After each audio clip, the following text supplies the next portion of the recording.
Early 2026, AEW is already off to a hot start. There's a reason in this video why I feel that way and why they're having a great start to the year. And then there's something in WWE that I really need to get off my chest.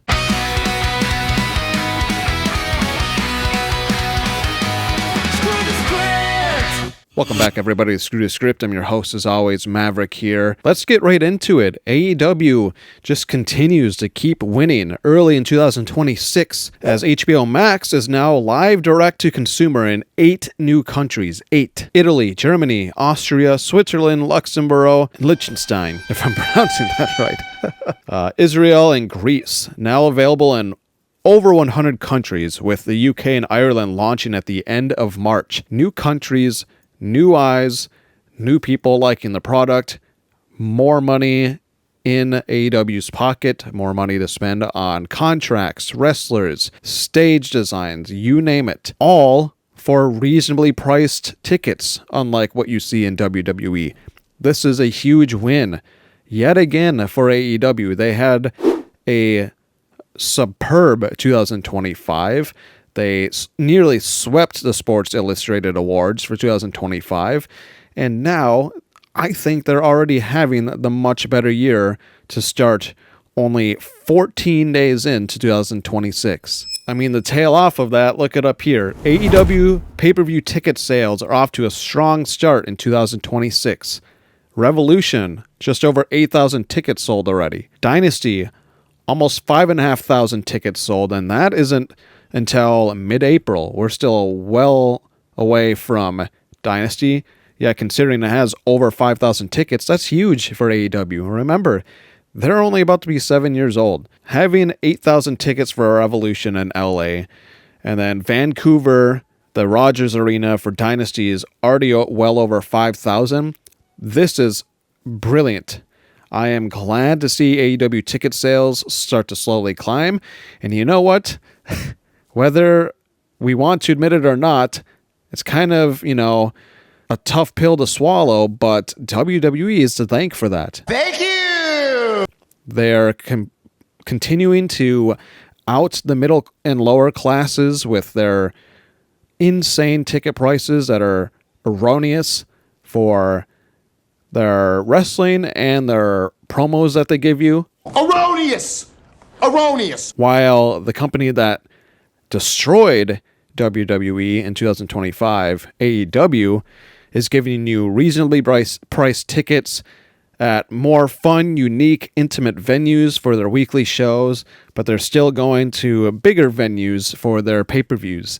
And I think that is a solid plan from Tony Khan that he had in 2025 to bring over into 2026. Now to slowly move over to WWE. This is kind of a hybrid because it affects both AEW and WWE.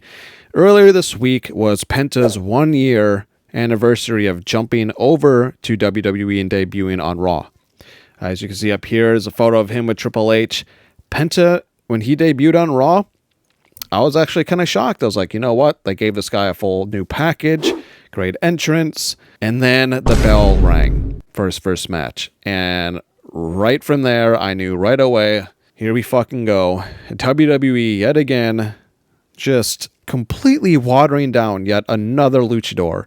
It's a damn shame because we know, and you know, that, because I know, and I know you guys know, that Penta and Rey Fenix are both capable of so much more, which leads me to say, I truly think WWE is failing the Lucha Bros. I know Rey Fenix hasn't been there quite a year yet because he followed his brother a few months later. So I think, if I remember right, it was like March. So sometime in March is when he will hit his 1 year, or give or take a few weeks or so. Either way, like, he's fastly approaching 1 year as well. And both of these wrestlers sizzled out like that. They were featured, at least they were featured, and they were having, matches basically weekly on Raw and SmackDown. Penta picked up some good victories here and there. I'm not saying he's been squashed, and same with Rey Fenix. But when you get, at the time, two of the hottest free agents on the market in the Lucha Bros, who Penta is now about to be 40, I believe. Rey Fenix 36, I want to say. Ray Phoenix was still in the prime of his career for probably 4 or 5 more years, but Penta is not. And especially luchador wrestling, because it's different than your more mat-based technical wrestling where, someone like Ric Flair could continue to do it well into his 50s and even his 60s. You're not going to be seeing a 50-year-old do insane luchador spots like Penta and Ray Phoenix are doing, unless you're Rey Mysterio, who is an anomaly, I think. And also, we all know, is past his prime. He doesn't do quite the amount of spots as he did back then. But then again, that's like WWE's formula, is watering down wrestlers, basically having every fucking guy have the same 10 damn moves in their moveset, because any more than that is going to get too hard for the average IQ of a WWE fan to remember, wait, I don't remember that person having that move, or wait a minute, I've never seen that before, I'm confused, I can't keep track. It's stuff like that. We all know that the average fan's age for WWE is probably around 10 anyways, because it's still a lot of kids and their parents that go to these events. It's really only cities like Chicago, LA, New York, bigger cities that are huge pro wrestling cities that actually show up with diehard WWE fans. And the Lucha Bros have just been wasted. I think they were way better in AEW. When you think back on it, when AEW first started in 2019, guess what happened with the Lucha Bros within a year? I'm pretty sure, I could be wrong, but within a year, they were already tag champs. They put on instant classic tag matches that I still think of to this day. I mean, there's still a spot that comes to mind where it was that ladder match between the Young Bucks where I believe it was Matt Jackson, if I'm not mistaken, took like some sort of pile driver off the top of the ladder through a table, or maybe 2 tables it was. I can't quite remember. I mean, that was 6 years ago, and parts of that match are still in my mind. I don't have any of that even more recently with WWE. I can't think of a single Penta match or Ray Phoenix match in WWE that I'm going to remember, 5-6 years from now, even bits and pieces of it. I just won't, because they have been watered down, dumbed down for longevity purposes. Less is more, all that bullshit that WWE runs off of, I think has been failing the Lucha Bros. And you got others as well. I mean, we haven't... Where the hell are the Street Profits? I've seen people online ask about that. Somebody in my comments section in my last video asked where in the hell the Street Profits are. The best I can say is there's no creative for them. Montez Ford, I think, wanted them to stay as a tag team, and WWE has differences in wanting to split them up, which I think is stupid. I mean, you're already failing with the Lucha Bros. Why would you split up one of the hottest tag teams that you had in the last year or two? It completely fucking baffles me. And then going on to a more specific WWE thing here, CM Punk, of all people, Sellout Punk, says he refused to take part in WWE Unreal Season 2. I think WWE Unreal is a complete slap in the face to diehard wrestling fans that just want to keep some magic there. We all know that pro wrestling is scripted. Not fake, not the F word, scripted. Yes, it has predetermined outcomes.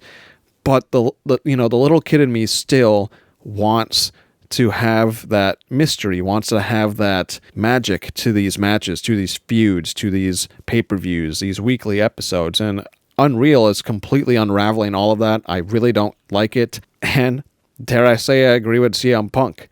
He goes on to say, I know they're asking me to do an interview for it, and I keep saying, no, I'm not going to be there. And we never did the interview, so I don't know if it means I'm not in it, but there's a camera in my face everywhere I go, so I'm sure I'll pop up. If I don't want them to shoot something, I just say, go, don't shoot it, right? Or, I know there's cameras waiting here, I'll go walk somewhere else. Source Sam Roberts, not Sam Wrestling. And it's interesting because another top wrestler in WWE, Seth Rollins, also had a similar outlook on this show. He also does not like it at all. Doesn't seem like he's going to participate. I'm sure there's other wrestlers that are displeased by it. Obviously, we all know it's classic WWE money grab, TKO just wanting to get more and more money funneled into their massive company that they're trying to monopolize pro wrestling with. And I just think it's not a good look for WWE. And lastly, on this shorter video today, take this with a big grain of salt because it's just rumors.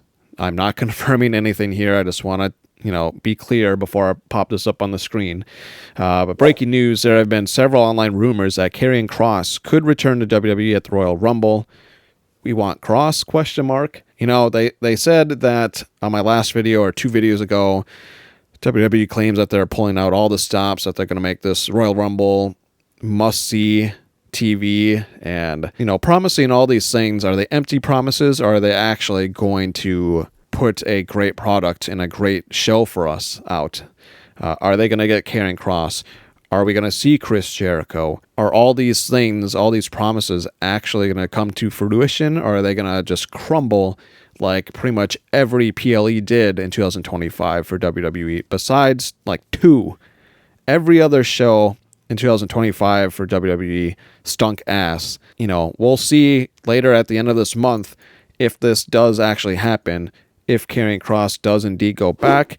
And we all remember that they both politely said they would not go to AEW unless they for sure knew that they wanted to be there, which I respect them for that. They don't want to go there to try and catapult their careers back to going to WWE again, like so many did when they first joined AEW, just to go back to WWE. Tony Khan has made it clear that he is not going to do that anymore and just take every free agent from WWE on the market over to his company, only to see them try and get themselves back into WWE. Tommaso Ciampa, I know some of you in the comments have said that you don't want him to do that because you think he'd be one of those guys. He's 40. He's done pretty much everything that he probably wants to do in the WWE. If he did show up in AEW, I think he would actually want to be there long term. There's so many great feuds he could have. He's got friends that are over there currently in AEW. I think if he showed up, he'd be there for the long haul. That's all I had on this episode of Screw to Script. A little bit of a shorter episode. You let me know down below your thoughts on everything that I talked about. The HBOMAX stuff in the new countries. Huge for AEW, I think. What do you think about the Lucha Bros and WWE? Do you agree with me that they've been wasted? And whatever else that you want to ask me down in the comments. I know I said that I was going to do a Q&A video. I think I got lost in a lot of questions that were being asked on the post and other videos, and I just couldn't keep track. So I think next week what I'm going to do is I'm going to put a new post out, not a video, but a post. So look for that. And any questions that are asked in that post are the ones that I'm going to go off of when I do a Q&A. And then lastly, real quick, I did eclipse over 1,000 subscribers about a month ago. And just with the holidays, I was shopped out. Money spent like crazy for my kids and everyone. But I am still planning to do a giveaway now that I hit 1,000 subscribers. But I kind of want some ideas, I was thinking maybe just a shirt of your choice from either AEW or WWE or whatever promotion. But maybe there are other ideas that you guys might want to throw out there. Let me know that down in the comments as well. And eventually I will do that giveaway. As always, this has been Maverick. Thanks for watching.